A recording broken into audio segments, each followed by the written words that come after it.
Hello, this is Dr. Robert Bouvier with a Wilderness Moment. You can't see me because I'm sitting behind the camera right now, but I want you to take a look at this absolutely gorgeous vista at about 6,000 feet in the Idaho mountains just above Idaho City. Specifically, this video is about how to prepare for the outdoor if you have respiratory problems, like COPD, asthma. Specifically for me, it's sleep apnea and mountain sickness. So let's get right to it. We'll clip you off there and say, hey, there we go. Hello, hello. So I want to do this video because I had a lot of questions, not just from my patients, but from other people, and asked me about sleep apnea and what type of problems that can lead to, and asthma and respiratory problems in general, and how do you go at elevation when you have those problems? How do you prepare for that? So here's the story. So I have sleep apnea and mountain sickness. But I specifically can get mountain sickness at 5,000 feet or above, which is kind of atypical because I was always taught in medical school it was 10,000 feet or above. But I get it at 5,000 feet. I've been in the hospital, left intensive care unit for 3 days over on the Appalachian Trail. And I'll tell that story at the end of this video. But specifically, if you know your system, if you know your body, and you can get to know your body a little bit if you have certain tools, right? I've got this little Omron unit, and that's good for it holds my kit for small volume nebulizer for Alupent and other things, but it also fits a pulse ox machine. Okay, the pulse ox can give you a good indicator of your heart rate and where your oxygen is at. For me, and I'm up in mountains like this, I want to be at least in the low 90s. I prefer to be, if I'm sleeping or something like that, I like to be in the mid 90s, but if I'm in the low 90s, I'm okay. And if I keep a heart rate of 130, I've tested myself, I know that that is a good range for me. So in order for me to keep that way, I got to have some of this equipment.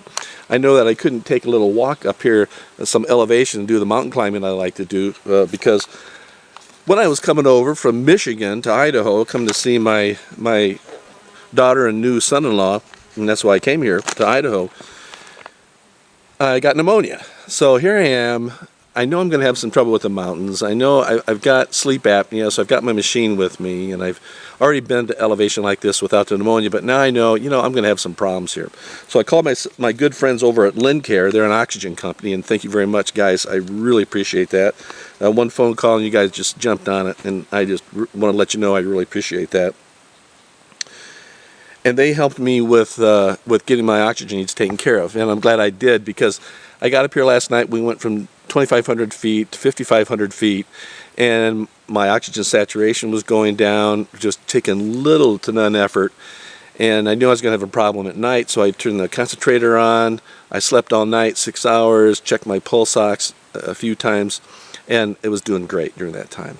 And it really prepared me for a great day today. My sleep apnea wasn't a big deal, and so everything worked out real good. This is my 3rd day of antibiotics. So basically the take-home points here that I want you to know about is, number one, get as fit as you can. And for me, the triathlon training that we do with swimming, biking, and walking, I don't run. I'm 260 pounds, give me a break. But you can be as fit as you can be, but still but be fat and flexible. So it's fat but fit and flexible. Fat but fit and flexible. There we go. So just be as fit as you can, and I like to do those mini triathlons where it's like a quarter of a regular triathlon.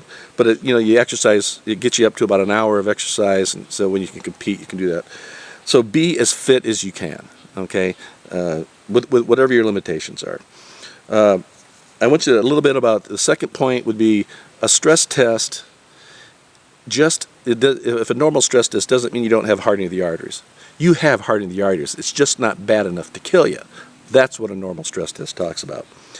The third bullet would make sure you bring a good nebulizer kit like Omron. This is a little handy kit. It's lightweight. I backpack with it all the time, and make sure you have a good pulse ox that can go with that to give you some feedback on how you're doing. Because a lot of times you just don't know with the shortness of breath and checking your own pulse, and this just makes a good feedback. The fourth point would be know your foundation. Know your numbers. Know your blood pressure, your pulse ox, where you need to be in your comfort zone. For me, I can tolerate the low 90s in oxygen and about 130 heart rate. I can do that for a couple hours even, and I'm okay. At rest here, I'm sitting here nothing, no oxygen or anything, and I'm doing fine. I'm at 88 pulse, oxygen saturation is about 94. Those are good numbers to do. So the fourth thing is know your foundation, know your numbers, know where you're at.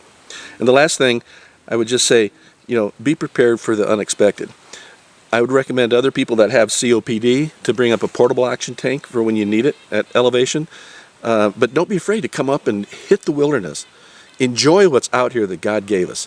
I'm going to have you take another look at this wonderful scenery.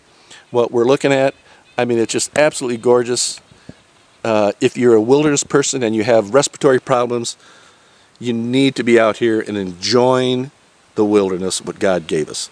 Again, this is Dr. Robert Bouvier. They call me Old Country Doc. Thank you very much.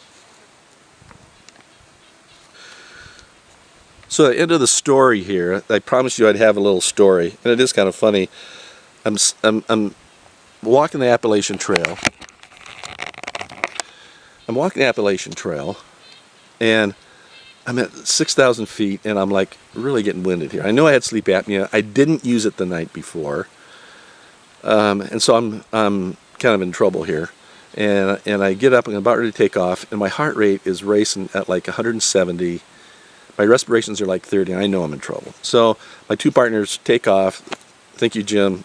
Wonderful thing you did for me. Brought the Ranger back. She brought the O2 tank.